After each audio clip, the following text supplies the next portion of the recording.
नमस्कार विद्यार्थी मित्रांनो. कर मराठी या यूट्यूब चॅनलवरती आपल्या सर्वांचं सहर्ष स्वागत आहे. पोलीस भरती 2024 याच्यासाठी आपण सामान्य ज्ञान या विषयाचा अभ्यास करत आहोत आणि यामध्ये आपण भारतीय राज्यव्यवस्थेचा पाठ क्रमांक 5वा आज आपण बघणार आहोत. अतिशय महत्त्वपूर्ण लेक्चर येणाऱ्या या पोलीस भरतीच्या एक्झाममध्ये तुम्हाला अतिशय महत्त्वपूर्ण ठरणारं हे लेक्चर असेल आणि शेवटपर्यंत बघायचं आहे. याच्या आधी आपले जे काही पाठ 4 झालेत आणि जिओग्राफीचे जे काही लेक्चर झालेले आहे ते सर्वांनी व्यवस्थितरित्या ऐकून घ्यायचं आहे. कारण येणाऱ्या एक्झाममध्ये मला जर हमखास पोस्ट काढायची असेल तर जीएसचं लेक्चर अतिशय महत्त्वपूर्ण ठरणार आहे तुमच्यासाठी. चला तर मग आपण आपल्या प्रश्न उत्तराच्या माध्यमातून या लेक्चरची आपण सुरुवात करूयात. पहिलाच क्वेश्चन आहे बघा. राज्यपालांनी मान्य केलेल्या महाराष्ट्र शासन म्हणजे कार्यनियमावलीतील व्याख्येनुसार राज्य मंत्रिमंडळ म्हणजेच कॅबिनेट अंतर्गत होणाऱ्या घटकाकरता खालीलपैकी कोणता पर्याय लागू होऊ शकतो? कॅबिनेट. आता कॅबिनेट हा शब्द जो आहे ना तो घटनात्मक आहे आणि कॅबिनेट म्हटलं राज्यामधलं जर कॅबिनेट म्हटलं ओके. कॅबिनेट हा शब्द कलम क्रमांक 352 मध्ये निश्चित केलेला आहे. 44वी घटना दुरुस्ती कायदा 1978 अंतर्गत तो शब्द काय केलेला आहे याच्यामध्ये ऍड केलेला आहे. कॅबिनेट या शब्दाचा उल्लेख 52 कलमामध्ये करण्यात आलाय. आणि कॅबिनेट म्हटलं का नाही की याच्यामध्ये राज्यमंत्री नसतात बघा, उपमंत्री याच्यामध्ये नसतात, उपमुख्यमंत्री सचिव वगैरे नाही. या प्रश्नाचं अचूक जे उत्तर आहे ना ते ऑप्शन क्रमांक 3 हे या प्रश्नाचं अचूक उत्तर आहे. आणि खूप चांगल्या प्रकारे तुम्हाला स्पीडमध्ये पटापटा या प्रश्नांची उत्तर द्यायची आहेत. कॅबिनेटमध्ये म्हणजेच राज्य मंत्रिमंडळाचा जर विचार केला तर याच्यामध्ये 1 नंबरला येतात मुख्यमंत्री, 2 नंबरला येतात त्याच्यामध्ये कॅबिनेट, त्यानंतर येतात राज्यमंत्री आणि त्याच्यानंतर मग याच्यामध्ये उपमंत्री येतात. म्हणजेच मुख्यमंत्री हे जे आहे ते मंत्रिमंडळाचे काय असतात तर या ठिकाणी प्रमुख असतात. मंत्रिमंडळाचे प्रमुख असतात जे कोण असतात तर मुख्यमंत्री हे मंत्रिमंडळाचे काय असतात या ठिकाणी प्रमुख असतात. हे तुम्हाला इथं लक्षात ठेवायचं आहे. आणि या प्रश्नाचं जे अचूक उत्तर आहे ते ऑप्शन क्रमांक 3 हे या प्रश्नाचं अचूक उत्तर आहे. त्यानंतर पुढचा प्रश्न आहे. भारतीय घटनेच्या विहित तरतुदीनुसार महाराष्ट्राच्या मंत्री परिषदेत मंत्री आत्ताच बघितलं आपण राज्यमंत्री, उपमंत्री यांची कमाल संख्या मर्यादा तूर्त किती आहे? म्हणजेच याच्यामध्ये जर एखाद्या पक्षाचं सरकार स्थापन झालं तर त्यातल्या प्रत्येक सदस्याला मंत्री या ठिकाणी करू शकत नाहीत. मुख्यमंत्री असतील किंवा पंतप्रधान हे प्रत्येक व्यक्तीला या ठिकाणी मंत्री किंवा मुख्यमंत्री पदाची या ठिकाणी सॉरी मंत्री किंवा राज्यमंत्री किंवा उपमंत्री प्रत्येकाला शपथ देऊ शकत नाहीत. कारण या संदर्भात जर विचार केला तर 91वी घटना दुरुस्ती कायदा 2003 मध्ये झाला आणि 15%च लोकांना म्हणजे 15% लोकांनाच म्हणजे लोकसभेच्या असेल किंवा आता महाराष्ट्राच्या मंत्री परिषदेचा विचार केला तर विधानसभेचा विधानसभा याचा जर विचार केला तर याच्यामध्ये फक्त आणि फक्त जे आहे फक्त तर 15% लोकांनाच मंत्री होता येतं आणि मंत्र्यांची संख्या 12 पेक्षा कमी असू नये. इथं टक्केवारी येणार नाही, इथं आकडा लक्षात घ्यायचंय तुम्हाला. 12 पेक्षा मंत्री इथं कमी असणार नाहीत. 91वी घटना दुरुस्ती या प्रश्नाचं अचूक उत्तर आहे पर्याय क्रमांक 3 43 कमाल संख्या मर्यादा तूर्त महाराष्ट्रामध्ये. कारण 288 जागा महाराष्ट्राच्या विधानसभेमध्ये 288 जागा आहेत. त्याच्यामध्ये जरी एक योग्य अँग्लो इंडियन सदस्य नसेल तर अँग्लो इंडियन सदस्याची नेमणूक केली जात होती. अँग्लो इंडियन या शब्दाचा अर्थ जो आहे तो अतिशय महत्वाचा म्हणजे काय तर अँग्लो इंडियन म्हणजे त्या व्यक्तीची आई भारतीय आणि वडील युरोपियन त्या व्यक्तीला अँग्लो इंडियन असं म्हटलं जातं. आणि अँग्लो इंडियनला आरक्षण महाराष्ट्राच्या विधानसभेमध्ये 333 कलमांतर्गत दिलं जात होतं. तर 331 कलमांतर्गत लोकसभेमध्ये आरक्षण त्यांना दिलं जात होतं. म्हणजे ह्या तरतुदी खूप चांगल्या प्रकारे तुम्हाला इथं लक्षात घ्यायचे. या प्रश्नाचं अचूक उत्तर आहे पर्याय क्रमांक 3 43 नंबर म्हणजे 43 इथं हे आहे. महाराष्ट्राच्या मंत्री परिषदेमध्ये त्यामध्ये मंत्री येतात. आता मंत्री म्हणजे कोणतं कॅबिनेट आताच बघितलं की 352 कलमामध्ये नमूद आहेत ते कॅबिनेट. राज्यमंत्री आता उपमंत्री बऱ्यापैकी नसतात बरं का. म्हणजे रिसेंटली जरी तुम्ही विचार केला तरी कुठेही उपमंत्री वगैरे यांच्या तरतुदी करण्यात आलेल्या नाहीत. ओके. मग याच्यामध्ये राज्यमंत्री असतील किंवा कॅबिनेट मंत्री असतील आणि कॅबिनेट हे मुख्यमंत्री यांच्या जवळचे सहकारी असतात आणि त्यांची ते नेमणूक देखील सहकार्यांची नेमणूक करू शकतात. जरी ते विधानसभेचे मेंबर नसले तरी त्यांची देखील विधान म्हणजे कॅबिनेट मंत्रीपदी किंवा राज्यमंत्रीपदी नेमणूक केली जाऊ शकते. पण किती महिन्याच्या तर 6 महिन्याच्या विधानसभा किंवा विधान परिषदेचे सदस्य होणे अनिवार्य असते. किती महिन्याच्या तर 6 महिन्याच्या विधानसभा अथवा विधान परिषदेचे सदस्य होणे इथं अनिवार्य आहे. महाराष्ट्राचा विचार केला तर महाराष्ट्रामध्ये 15% लोकांनाच मंत्री होता येतं 288 जागांपैकी. ते आकडा सांगितला इथं 43. ओके, त्याच्यापेक्षा जास्त नाही. उदाहरणार्थ जर तुम्ही विचार केला शिंदे गट असेल किंवा अजितदादा पवार गट असेल किंवा भाजपा असेल, तर इथं प्रत्येक आमदाराला तुम्ही मंत्री बनवू शकत नाही. ओके, प्रत्येक आमदाराला मंत्री बनवता येऊ शकत नाही. तर 15% आमदारांनाच मंत्री बनवलं जातं. ते पण कशा कोणत्या जागेच्या, तर विधानसभेच्या. असं नाही की विधान परिषदेतला एखादा आमदार मंत्री होऊ शकत नाही. भाजपचा, अजितदादा पवार गटाचा किंवा शिंदे गटाचा एखादा जो व्यक्ती विधान परिषदेमध्ये पण आमदार आहे, तो देखील या ठिकाणी काय होऊ शकतो, तर मंत्री होऊ शकतो. पण तो सामूहिकरित्या जो जबाबदार असेल तो विधानसभेला जबाबदार असणार आहे. ओके, आणि वैयक्तिकरित्या तो राज्यपालांना जबाबदार असतो. ह्या कन्सेप्ट तुमच्या क्लिअर करून घ्या. याच्यावरती तुम्हाला काय केले जाणार आहे, तर प्रश्न विचारले जाणार आहेत. आपण एकूण 2 प्रश्न बघितलेत. त्याचं डीपमध्ये विश्लेषण घेतोय. प्रत्येकाने खूप म्हणजे सिरियस होणे लेक्चर घ्यायचं बघायचंच आहे तुम्हाला. ओके, जर मार्क्स पाडायचे असतील तर. त्यानंतर बघा इकडे प्रश्न आहे, राज्यपालांकडे एखाद्या विषयाबाबत अध्यादेश काढण्याचा प्रस्ताव अ, सादर करण्यासाठी खालीलपैकी कोणाच्या शिफारसीची किंवा ठरावाची आवश्यकता असते. राज्यपालांकडे एखाद्या विषयाबाबत अध्यादेश काढायचा असेल, कारण राज्यपाल हे भारतीय घटनेतील कलम 213 अंतर्गत अध्यादेश काढतात. तर 123 कलमांतर्गत हे राष्ट्रपती अध्यादेश काढत असतात. या प्रश्नाचं अचूक जे उत्तर आहे ते पर्याय क्रमांक 1 राज्य मंत्रिमंडळ. या प्रश्नाचं अचूक उत्तर काय तर राज्य मंत्रिमंडळ.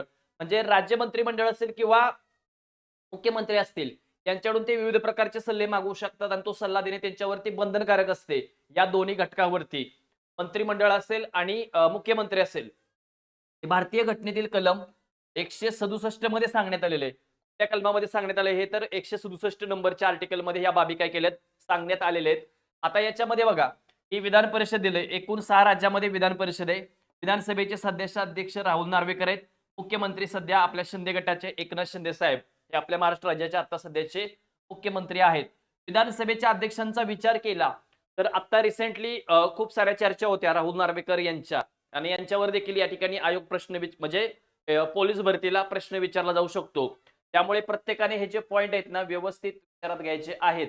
ओके, आता याच्यामध्ये आपण बघितलं की राज्य मंत्रिमंडळ यांच्या ठरावाची गरज असते अध्यादेश एखादा काढायचा असेल वगैरे.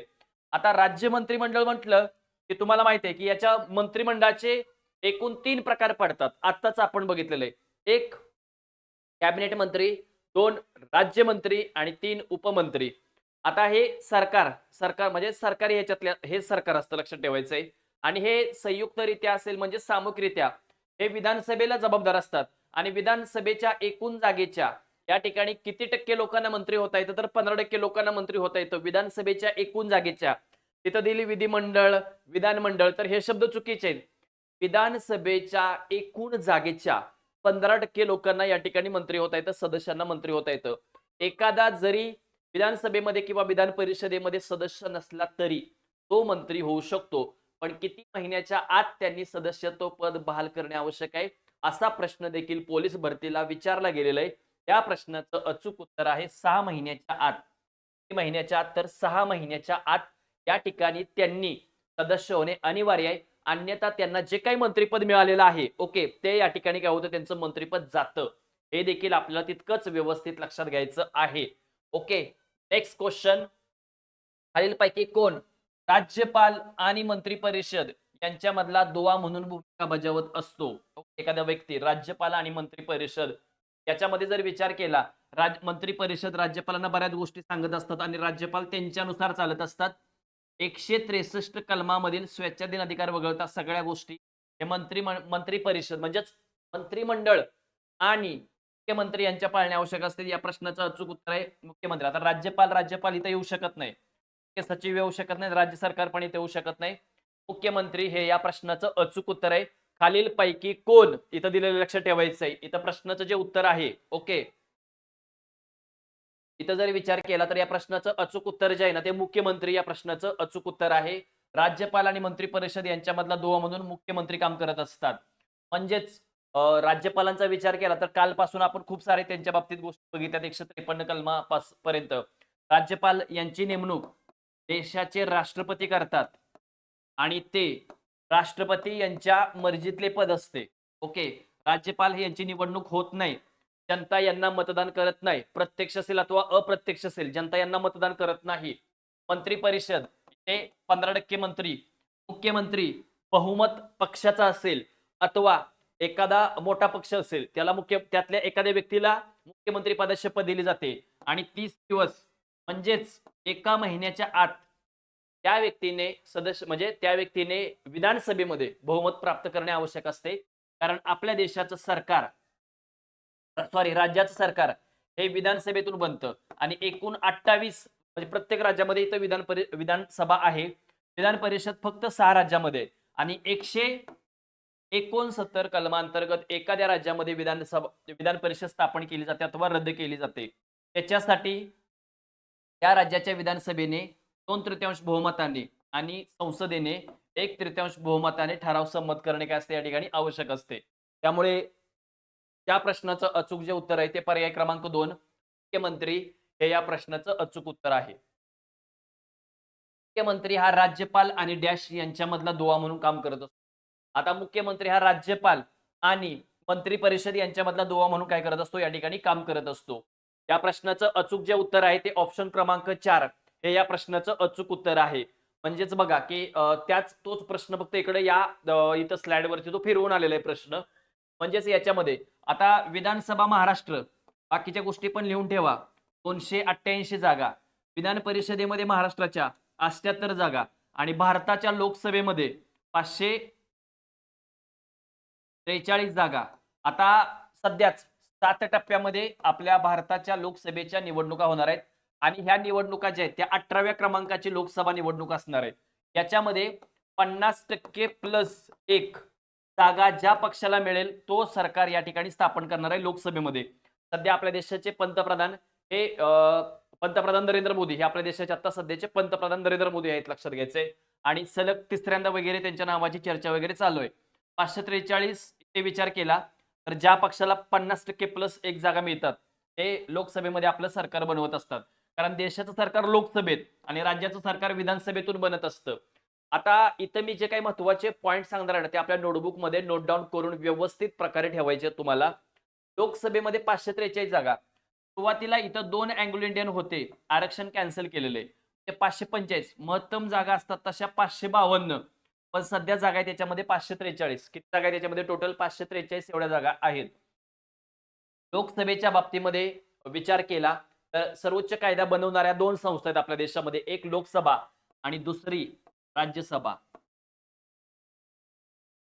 राज्यसभेमध्ये 245 जागा असतात आणि याच्यामधले 12 सदस्य साहित्य, विज्ञान, कला, सामाजिक सेवा, सहकारी चळवळ या सेक्टर मधल्या. मागे एकदा हा प्रश्न आपण मागच्या परवाच्या लेक्चर मध्येच हा प्रश्न आपण कव्हर केलेला आहे. साहित्य, विज्ञान, कला, वाङ्मय, शास्त्र या सेक्टर मधल्या 12 लोकांना राज्यसभेवरती काय केलं जात असतं, निवड त्यांची केली जाते. राज्यसभेवरती एकूण सदस्यांची संख्या 245 एवढी आहे. ओके. आणि राज्यसभा हे वरिष्ठ सभागृह आहे, कारण याच्यामध्ये निवडून येण्यासाठी तुमचं वय हे 30 वर्ष पूर्ण असावे लागते. तर लोकसभेमध्ये निवडून येण्यासाठी तुमचं वय 25 वर्ष पूर्ण असावे लागते.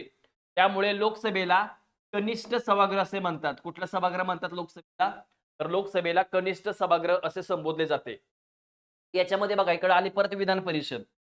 छोट्या छोट्या गोष्टी सांगतो प्रत्येकाच्या बद्दल. विधान परिषदेमध्ये महाराष्ट्राच्या 78 जागा आहेत आणि याच्यामध्ये 1/6 जागा राज्यपाल यांच्या मार्फत निवडल्या जातात डायरेक्ट. ओके. साहित्य, विज्ञान म्हणजे याच्यामध्ये सामाजिक सेवा, सहकारी चळवळ या सेक्टर मधल्या 1/6 लोकांना या 78 जागेमध्ये डायरेक्ट राष्ट्रपती त्यांना नामनिर्देशित करत असतात. निर्वाचित नाही, काय करत असतात, त्यांना नामनिर्देशित या ठिकाणी करत असतात. आणि विधानसभेमध्ये 288 जागा आपल्या महाराष्ट्राच्या. ओके. आणि विधानसभेमध्ये त्याला 50% प्लस 1 जागा ज्या पक्षाला मिळेल त्यांचं सरकार इथं बनतं. आणि तुम्हाला माहिती आहे की इथं आघाडी, महायुती करावी लागते. आत्ताच आपल्या महाराष्ट्र राज्याच्या 48 जागांच्या निवडणुका म्हणजे लोकसभेची निवडणूक लागली, त्याच्यामध्ये 48 जागाच्या निवडणुका होणार आहेत. आणि याच्यामध्ये महायुती म्हणजे अजितदादा पवार गट असेल, शिंदे गट असेल आणि भाजप असेल. आणि तिकडं महाविकास आघाडी त्याच्यामध्ये शरद पवार गट असेल किंवा त्यानंतर इकडे उद्धव ठाकरे गट असेल आणि त्याच्यानंतर काँग्रेस असेल. अशा या ठिकाणी 3-3 पक्षामध्ये मुख्य लढत आहे. इकडे 3 आणि इकडे 3. म्हणजे अशा प्रकारे आघाडी किंवा या ठिकाणी महायुती करावी लागते आणि त्याच्यानंतरच या ठिकाणी आपल्या राज्यामध्ये सरकार स्थापित होत असतं. राज्यातलं मी सांगतोय. कारण लगेच लोकसभेच्या निवडणुका झाल्या, की महाराष्ट्र राज्याच्या विधानसभेच्या निवडणुका येऊन थांबलेल्या आहेत. लगेच त्या देखील काय होतील या ठिकाणी निवडणुका होतील 288 जागेसाठी महाराष्ट्राच्या विधानसभेमध्ये. लोकसभेमध्ये जर तुम्हाला उभं राहायचं असेल उमेदवार म्हणून, ओके. कारण लोकसभेमध्ये अनुसूचित जातीसाठी 54 आणि जमातीसाठी 84 आणि जमातीसाठी 47 जागा ते राखीव ठेवण्यात आलेत. त्या जागेवरती त्याच जातीतला आणि त्याच जमातीतला व्यक्ती उभा करावा लागतो. उमेदवारी तिथे द्यावी लागते त्या पक्षाला. अदर कुठल्याही कास्टमधला उमेदवार त्या ठिकाणी चालत नाही. जसं की महाराष्ट्रामध्ये जर विचार केला तर सोलापूर हा अनुसूचित जातीला राखीव मतदारसंघ आहे आणि भाजपने या ठिकाणी तिथे राम सातपुते आणि काँग्रेसने आमदार म्हणजे ते पण राम सातपुते पण आमदारच आहेत आणि इकडे आमदार प्रणिती शिंदे यांना तिकीट दिली. म्हणजे त्या जागेवरती विचार केला तर तिथे फक्त आणि फक्त अनुसूचित जातीमधलाच व्यक्ती उभा करावा लागतो उमेदवार म्हणून. आणि तिथे ओपन कॅन्डिडेट चालत नाही किंवा अदर कास्ट मधले तिथे चालत नाहीत कॅन्डिडेट. त्याच याच्यामधला पाहिजे आणि हे आरक्षण कंटिन्यू 10-10 वर्षांनी पुढे वाढत गेलेलं आहे. आरक्षण 25 जानेवारी 2030 पर्यंत हे आता असणार आहे पुढचं.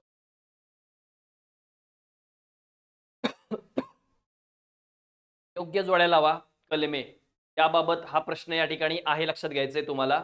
आता इथे जर विचार केला या योग्य जोड्या लावा कलमा याच्याबद्दल हा प्रश्न विचारला गेलेला आहे. इकडे दिलंय कलम 84, कलम 93, कलम 108 आणि कलम 110.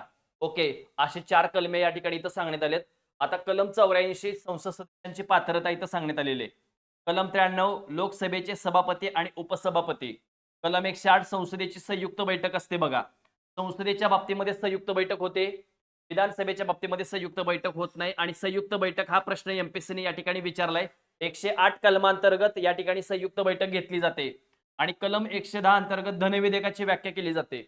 आणि धनविधेयक हे जे आहे ना फक्त आणि फक्त सर्वप्रथम लोकसभा या सभागृहामध्येच मांडलं जातं, लक्षात घ्या. ओके. लोकसभेमध्येच मांडलं जातं राष्ट्रपती यांच्या पूर्वसंमतीने. आणि इथं पर्याय आलेत बघा 4, 3, 2 आणि 1. कलमे चांगली करायचे तुम्हाला, याच्यावरती प्रश्न विचारले गेलेत. 4, 3, 2, 1 ऑप्शन क्रमांक सेकंड हे या प्रश्नाचं उत्तर आहे. संयुक्त बैठकीच्या बाबतीमध्ये इथं बघा 84 कलम आहे संसद सदस्यांची पात्रता. कलम 93 आहे लोकसभेचे सभापती उपसभापती. कलम 108 आहे संसदेची संयुक्त बैठक. विधिमंडळामध्ये म्हणजेच विधानमंडळामध्ये कधीच संयुक्त बैठक नसते, लक्षात घ्यायचे तुम्हाला. ओके. आणि कलम 110 मध्ये धनविधेयकाची व्याख्या सांगण्यात आलेली आहे. म्हणजेच एखादा टॅक्स लावणे कमी करणे या संदर्भाचं जे काही विधेयक असतं ना ते धनविधेयक असतं. आणि धनविधेयक ते फक्त लोकसभेमध्ये मांडलं जातं. राष्ट्रपती यांच्या पूर्वसंमतीने पोलीस भरतीला हा प्रश्न येऊन गेलेला आहे. धनविधेयक सर्वप्रथम कोणत्या सभागृहामध्ये मांडतात? लोकसभा, राज्यसभा, लोकसभा व राज्यसभा यापैकी नाही. अशा टाइप मध्ये प्रश्न पोलीस भरतीला येऊन गेलेले आहेत. त्याच्यामुळे प्रत्येकाने हे पॉइंट जे आहेत ना ते व्यवस्थित इथं काय करायचे आहेत, लक्षात घ्यायचे आहेत. अशा प्रकारचे प्रश्न तुम्हाला हे विचारले जाऊ शकतात. या प्रश्नाचं अचूक उत्तर इथं आपण बघितलेलं आहे. लोकसभेचे सभापती आणि उपसभापती. ओम बिर्ला लोकसभेचे सध्याचे सभापती आहेत. ओके. आता इकडे बघा ते कलम 93 मध्ये संसद सदस्यांची पात्रता. ओके. सदस्य होण्यासाठी संसदेची म्हणजे पात्रता जी आहे ती 84 मध्ये, 108 मध्ये संयुक्त बैठक आहे आणि 110 मध्ये धनविधेयक आहे. आणि 111 मध्ये काय आहे? एकाला संमती देणे. 11 मध्ये आणि 112 मध्ये अंदाजपत्रक हे प्रश्न येऊन गेले पोलीस भरतीला. 112 म्हणजे वार्षिक वित्तीय विवरणपत्र असं त्याला म्हटलं जातं. काय म्हटलं जातं? वार्षिक वित्तीय विवरणपत्र म्हणजेच त्याला अंदाजपत्रक असे संबोधले जाते. ओके. Next question. अनुसूचित जाती जमातीचे बाहुल्य असेल अशा मतदारसंघाला त्या जाती जमातीच्या उमेदवारासाठी कोणत्या सालापासून राखीव जागा ठेवण्यात आलेल्या आहेत? तर या प्रश्नाचं अचूक उत्तर आहे 1962 पासून. ओके. आणि तिथून पुढे ते आरक्षण जे आहे अनुसूचित जाती जमातीचं वाढत गेलेलं आहे. लोकसभेच्या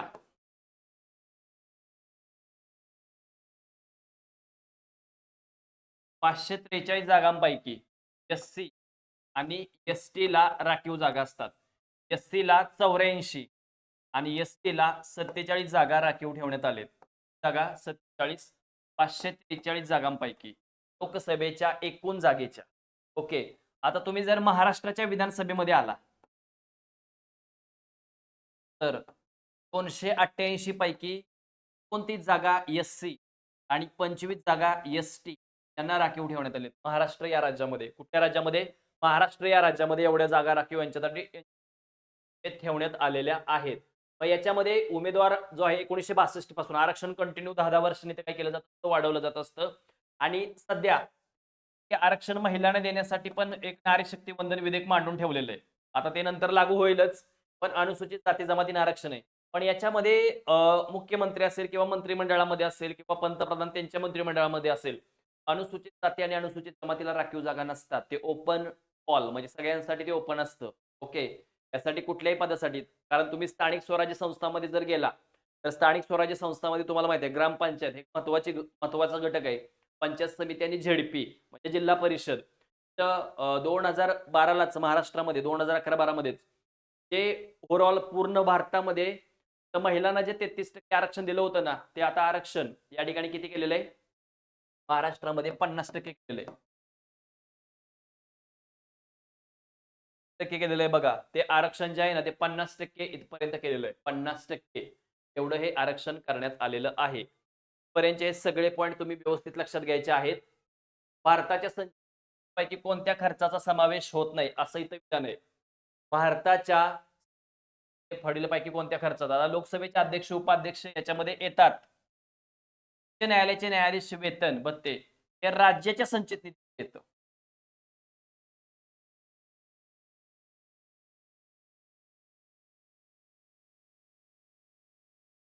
त्यामुळे या प्रश्नाचं अचूक उत्तर आहे ऑप्शन क्रमांक 2. संघ लोकसेवा आयोगाचे अध्यक्ष सदस्य हे केंद्राच्या, राज्यसभेचे हे पण केंद्राच्या याच्यामध्ये येत असतं. इकडे राज्याच्या संचित निधीमध्ये जे आहे उच्च न्यायालयाच्या न्यायाधीशांचे वेतन आणि भत्ते हे राज्याच्या संचित निधीमध्ये येतं. पण रिटायर झाल्यानंतर म्हणजे निवृत्त झाल्यानंतर यांची पेन्शन वगैरे सर्व जे आहे केंद्राच्या संचित निधीमधून दिलं जातं.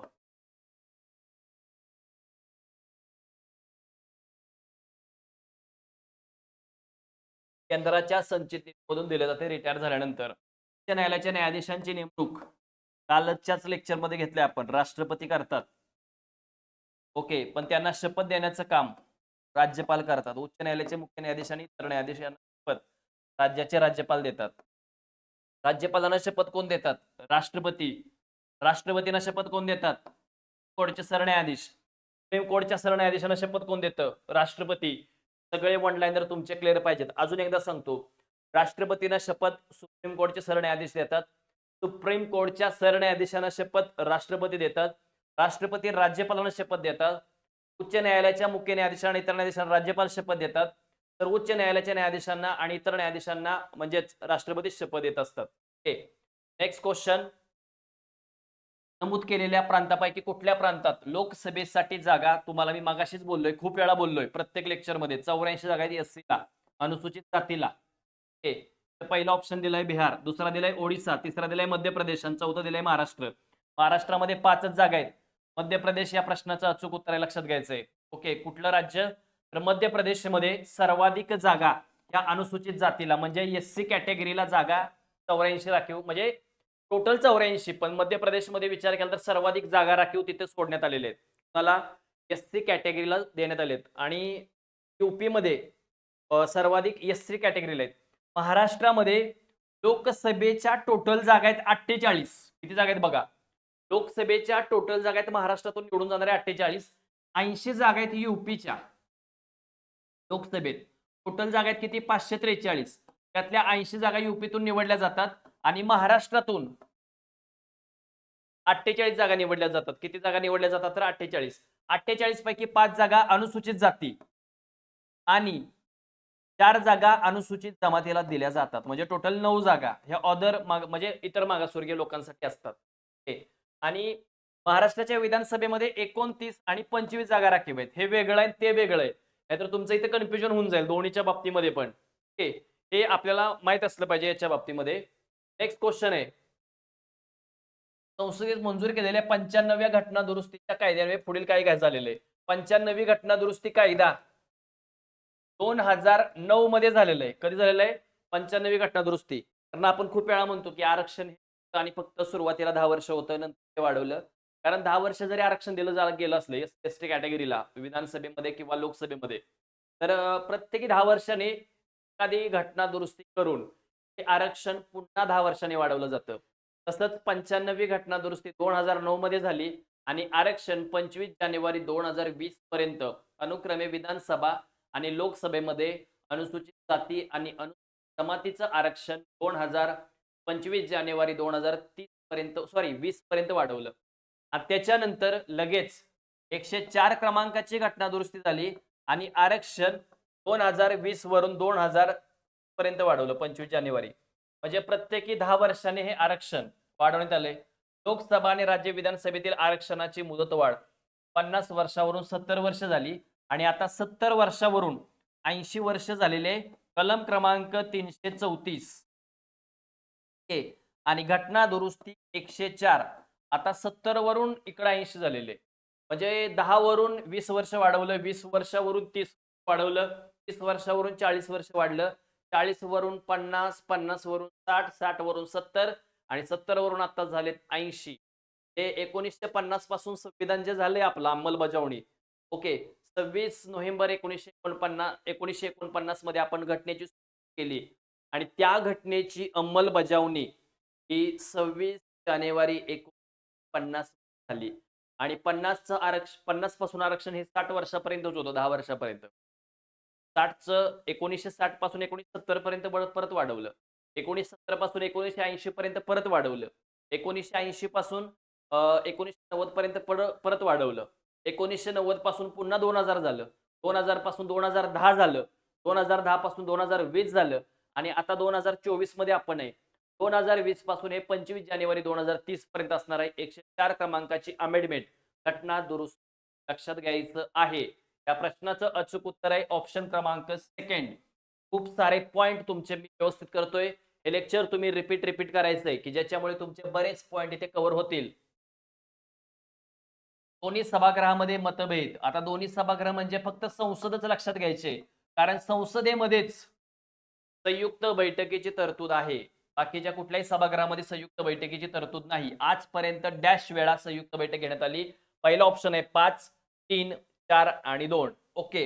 या प्रश्नाचं अचूक उत्तर आहे पर्याय क्रमांक 2 3 वेळा 1966 मध्ये बहुतेक, त्यानंतर 1977 मध्ये आणि 2001 मध्ये अशी संयुक्त बैठक म्हणजे हुंडाबंदी असेल, दहशतवाद असेल, या विविध कारणावरून 2 सभागृहाची संयुक्त बैठक बोलावली जाते. संयुक्त बैठकीच्या अध्यक्षस्थानी लोकसभेचे सभापती असतात. प्रश्न आलाय. एक सांगतो पहिला मुद्दा.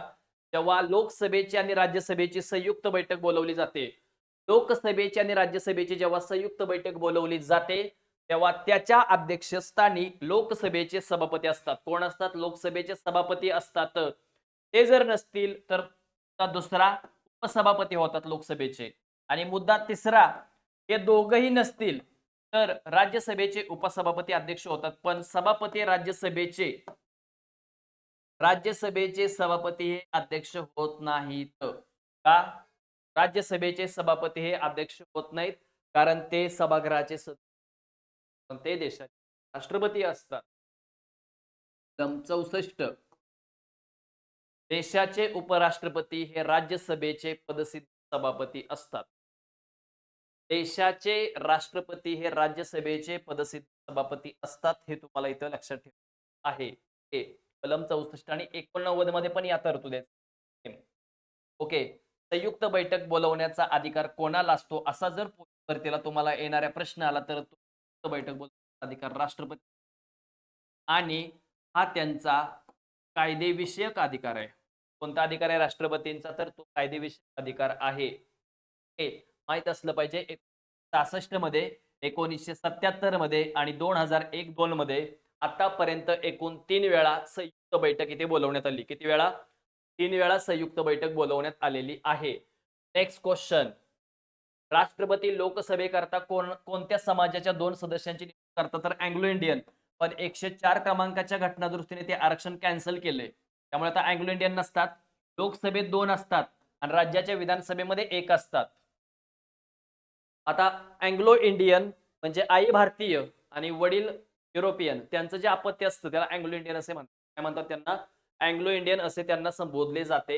आणि अँग्लो इंडियनचा जर विचार केला तर अँग्लो इंडियनला 2 जागा देण्यात आलेल्या आहेत. बाकी तर काय लक्षात ठेवायचं नाही. 2 जागा असायच्या लोकसभेमध्ये. पण 2030 पर्यंत यांचं आरक्षण कॅन्सल केलंय आणि विधानसभेमधलं पण 2020 पासून 2030 पर्यंत यांचं आरक्षण कॅन्सल केलेलं आहे. लोकसभेकरता राष्ट्रपती यांना नामनिर्देशित करायचे. राष्ट्रपती राज्यसभेवर पण 12 सदस्यांना नामनिर्देशित करायचे. पण आता ते फक्त राज्यसभेवरच 12 सदस्यांना नामनिर्देशित करतात. लोकसभेवर 2 अँग्लो इंडियनला नामनिर्देशित करत नाहीत. कारण त्यांचं आरक्षण 104 क्रमांकाची घटना दुरुस्ती झाली आणि आरक्षण 25 जानेवारी 2030 पर्यंत कॅन्सल केलेलं आहे. संसदेच्या दोन्ही अधिवेशनामधलं अंतर डॅशपेक्षा कमी नसावं. संसदेचं अधिवेशन होत असतं भारतीय घटनेतील कलम 85 नुसार. वर्षामध्ये एकूण अधिवेशने होतात. 1 हिवाळी, 2 पावसाळी आणि अर्थसंकल्पीय.